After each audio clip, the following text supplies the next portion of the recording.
Hi friends, and welcome back to 155 Books. If you're new here, my name is Shannon, and today I'm going to be doing a very exciting video, and I'm going to be sharing my 5 favourite authors of all time. So I do have another video coming later on this month where I will be sharing my favourite books of all time, but I thought that this video would be a nice sort of like introduction into sort of the kind of books that I like to read. My favourite books of all time video is going to be a little bit different to this one. It's not going to be a sit down video.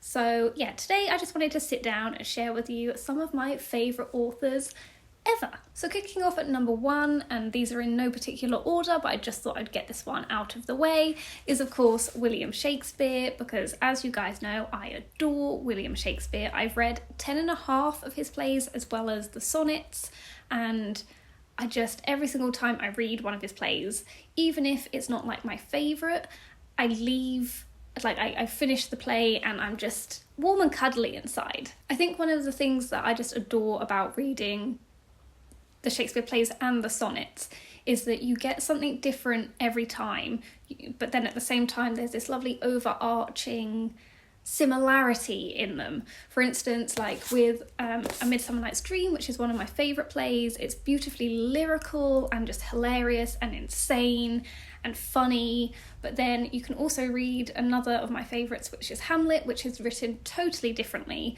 but they both have this sense of it's a Shakespeare play. Again, like I say, I can't really explain it, but every single play I read, like I say, even if it's not my all-time favourite, I still come away having enjoyed it so much. And I, of course, love to see them performed because that was why they were written. But that's another thing that I find so interesting, is the fact that when I read the Shakespeare plays, I still get so much out of it, despite the fact that it was written to be performed. And I think that in itself says a lot about his writing. And like I've already said, with each Shakespeare play that I read, you get something different out of it. Some of them can be really funny, obviously some of them can be really tragic, obviously with the tragedies, the comedies, the histories, etc. But as well as that, there are so many amazing characters. There's characters and situations that you can actually relate to, despite these plays being written hundreds of years ago.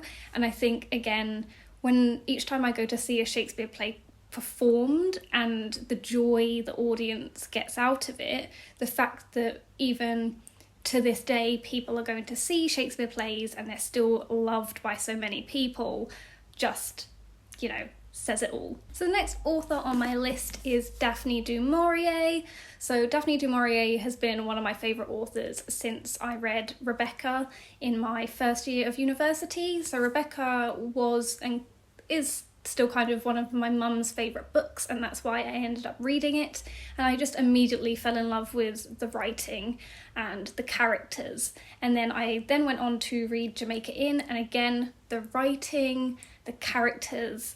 For me, the reason why Daphne du Maurier is one of my favourite authors is, there's so many things, but for me, favourite books and favourite authors normally stems from how beautiful and amazing and clever the writing is, because you can come up with these really brilliantly crafted stories, and for me, you get all of that in a Daphne du Maurier book.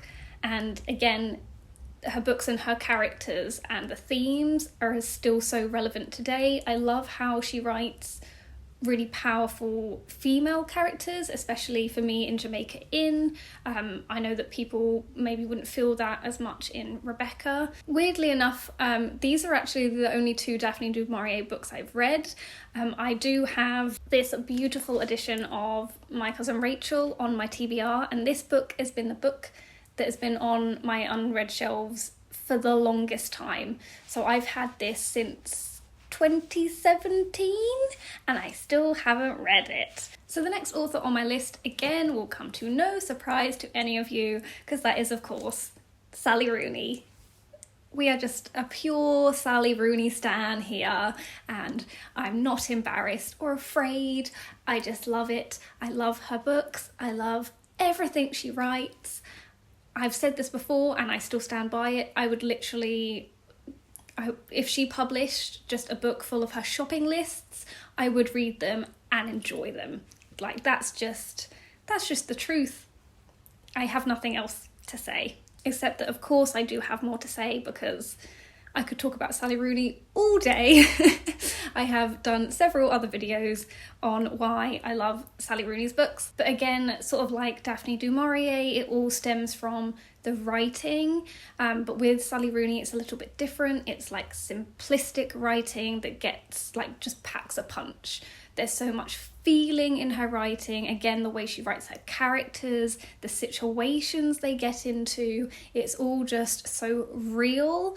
And I think that is why she just will always be one of my favourite authors ever. So this next author has crept into this list quite recently, and is the author whose works I have not reread yet, but I have read 3 of their books, and that is Annie Ernaux, which again I don't think will come to some surprise to some of you, as I keep mentioning her all the time, and I think that is what made me realise I just adore, again, her writing, because again it's beautifully simplistic but packs so much life.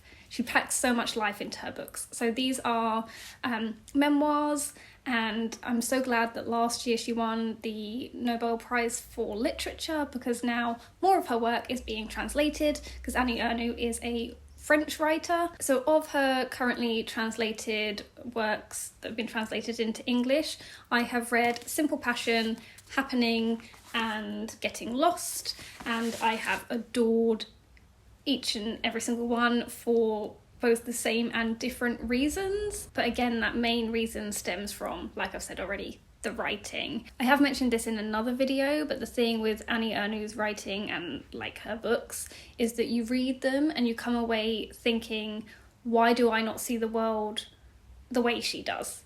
Because like I say, there's just so much life in her books and her writing that you start to question why. Well, I personally start to question why I can't see or don't see the world the way it's written in these memoirs / like books. Now, the last author on my list may come to a surprise to some of you, but I think I've known this for a really long time, but it doesn't come up, I guess, in some of the videos I talk about, just because of the type of writing or books this author writes. But yes, this person is by far definitely one of my favourite authors of all time, and that is Bardugo. So for me, it's a little bit interesting to say that an author of a series of books set in a world that you adore is like one of your favourite authors of all time, because I went through a phase, I'm less so now, but I used to be a massive YA fantasy reader, and that kind of like spread into just general fantasy. And there was a lot of series and authors I loved as I was younger, but the one author and whose books I still continue to read and reread and still love is Bardugo and the Grishaverse books, as well as Ninth House. Despite only giving it 3 stars the first time I read it, I couldn't stop thinking about it. And for me, that is like a great author or writer, is someone when, even though I didn't really like it, or it wasn't what I expected, if I couldn't stop thinking about it, it was obviously a very good book. But for me, it is the Grishaverse books, and the fact that I can reread them again and again and again and just fall in love with the characters and the world all over again. And it just brings me so much joy, so how could she not be one of my favourite authors of all time? So those are 5 of my favourite authors of all time. I'm very excited to share with you some of my favourite books of all time, so you can see how that kind of translates into favourite authors to favourite books. And there are, of course, a few other books in there that I have not mentioned today, so that's going to be very exciting. Please let me know in the comments who maybe your favourite author is, or some of your favourite authors, if you can't pick just one. Thank you guys so much for watching, and I'll see you soon next time. Bye!